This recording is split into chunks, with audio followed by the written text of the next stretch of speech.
बिस्मिल्लाहिर्रहमानिर्रहीम। अस्सलामु अलैकुम वरहमतुल्लाहि वबरकातुहू। अज़ीज़ तलबा व तलिबात, उम्मीद है कि आप सब अल्लाह ताला के फ़ज़ल व करम से खैर व आफ़ियत से होंगे। अल्लाह ताला आप सबको अपने हिफ्ज़ व अमान में रखे, आमीन। अज़ीज़ तलबा व तलिबात, आज हम सूरतुल आराफ की आयत नंबर 157 ता 158 का लफ्ज़ी व बामुहावरा तर्जमा पढ़ेंगे। अज़ीज़ तलबा व तलिबात, अब हम आयत नंबर 157 का लफ्ज़ी व बामुहावरा तर्जमा आसान अल्फाज में करते हैं। बिस्मिल्लाहिर्रहमानिर्रहीम।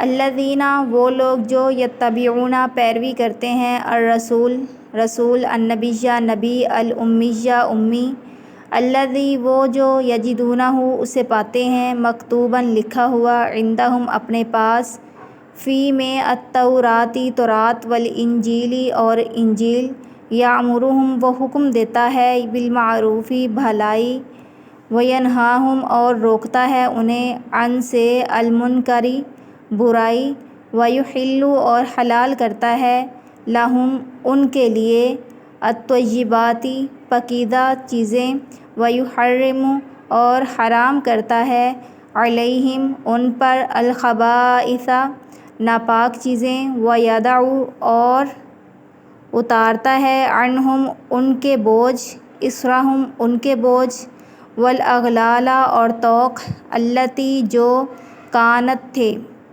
अलैहिम, उन पर, फल्लज़ीना, पस जो लोग, आमनु बिही, ईमान लाए उस पर, वअज़्ज़रूहु, और उसकी रफ़ाक़त यानी हिमायत की, वनसरूहु, और उसकी मदद की, वत्तबऊ, और पैरवी की, अन्नूरा, नूर, अल्लज़ी, जो, उन्ज़िला, उतारा गया, माअहू, उसके साथ, उलाइका, वही लोग, हुम, वो, अलमुफ़्लिहून, फ़लाह पाने वाले हैं। बामुहावरा तर्जमा।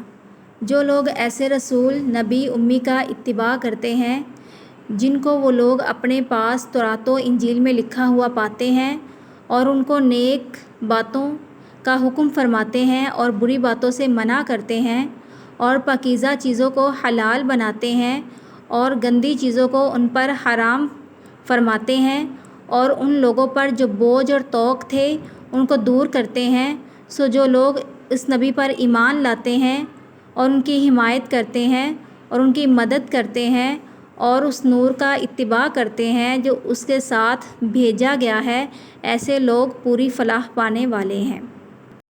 आयत नंबर 157 की मुख्तसर तफसीर। हज़रत मूसा अलैहिस्सलाम की कौम बनी इसराइल को उनकी वफ़ात के बाद भी सदियों तक बाकी रहना था, और हज़रत मूसा अलैहिस्सलाम ने दुनिया और आखिरत की भलाई की जो दुआ की थी वो बनी इसराइल की अगली नस्लों के लिए भी थी। इसलिए अल्लाह ताला ने उनकी दुआ कबूल करते वक्त ये भी वाज़ेह फ़रमाया कि बनी इसराइल के जो लोग नबी आखिरुज़्ज़मां हज़रत मोहम्मद सल्लल्लाहु अलैहि वालैहि वसल्लम के ज़माने में मौजूद होंगे, उनको दुनिया और आखिरत की भलाई इसी सूरत में मिल सकेगी जब वो हज़रत सल्लल्लाहु अलैहि वालैहि वसल्लम पर ईमान लाकर उनकी पैरवी करेंगे। हज़रत सल्लल्लाहु अलैहि वालैहि वसल्लम का ज़िक्र फरमाते हुए अल्लाह ताला ने आपकी कुछ सिफ़ात भी बयान फरमाई, जिनमें से पहली सिफ़त यह है कि आप नबी होने के साथ रसूल भी होंगे।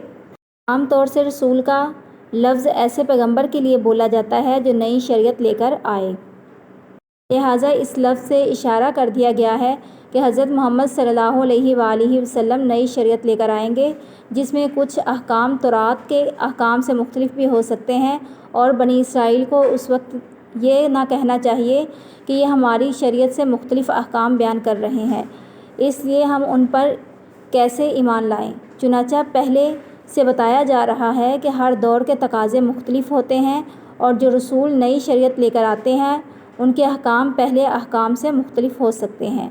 हज़रत सल्लल्लाहु अलैहि वालैहि वसल्लम की दूसरी सिफ़त ये बयान फरमाई गई है कि आप उम्मी होंगे, यानी लिखते पढ़ते नहीं होंगे। आप सल्लल्लाहु अलैहि वालैहि वसल्लम की तीसरी सिफ़त ये बयान फरमाई गई है कि आपका ज़िक्र मुबारक तौरात और इंजील दोनों में मौजूद होगा। इससे उन इशारों की तरफ इशारा है जो आपकी तशरीफ़ आवरी से मुतल्लिक़ उन मुक़द्दस किताबों में दी गई थी। आज भी बहुत सी तहरीफ़ात के बावजूद बाइबल में मुतअद्दिद बशारतें मौजूद हैं। سے ان سخت احکام کی طرف اشارہ ہے جو یہودیوں پر عائد کیے گئے تھے۔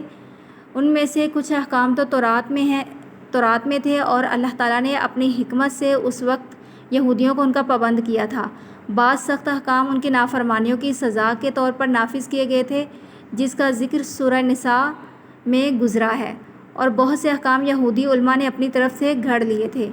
شاید بوجھ سے پہلی اور دوسری قسم کی طرف اور گلے کے طوق سے تیسری قسم کے احکام کی طرف اشارہ ہو۔ بتایا جا رہا ہے کہ حضرت صلی اللہ علیہ وآلہ وسلم ان احکام کو منسوخ کر کے ایک آسان شریعت لائیں گے۔ آیت نمبر 58 کا لفظی و بامحاورہ ترجمہ۔ بسم اللہ الرحمن الرحیم۔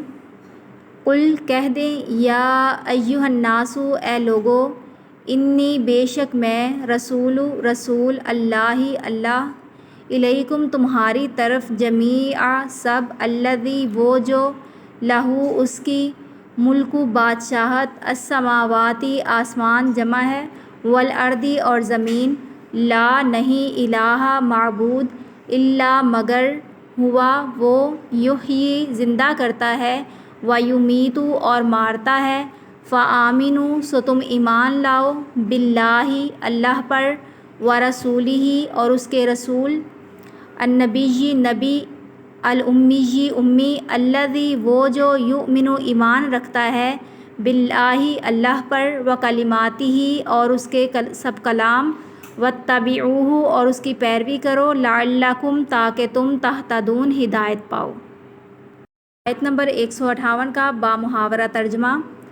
آپ کہہ دیجئے کہ اے لوگو، میں تم سب کی طرف اس اللہ تعالیٰ کا بھیجا ہوا ہوں جس کی بادشاہی تمام آسمانوں اور زمین میں ہے، اس کے سوا کوئی عبادت کے لائق نہیں، وہی زندگی دیتا ہے اور وہی موت دیتا ہے، سو اللہ تعالیٰ پر ایمان لاؤ اور اس کے نبی امی پر جو کہ اللہ تعالیٰ پر اور اس کے احکام پر ایمان رکھتے ہیں، اور ان کا اتباع کرو تاکہ تم راہ پر آ جاؤ۔ آیت نمبر 158 کی مختصر تشریح۔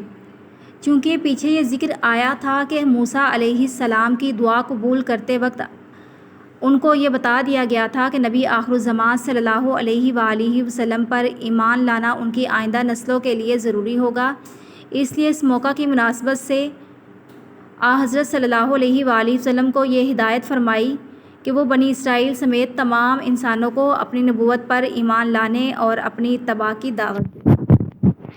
عزیز طلباء و طالبات، آپ نے آیت نمبر 157 اور 158 کا لفظی و بامحاورہ ترجمہ اچھے سے ذہن نشین کرنا ہے۔ دعاؤں میں یاد رکھیے۔ اللہ حافظ۔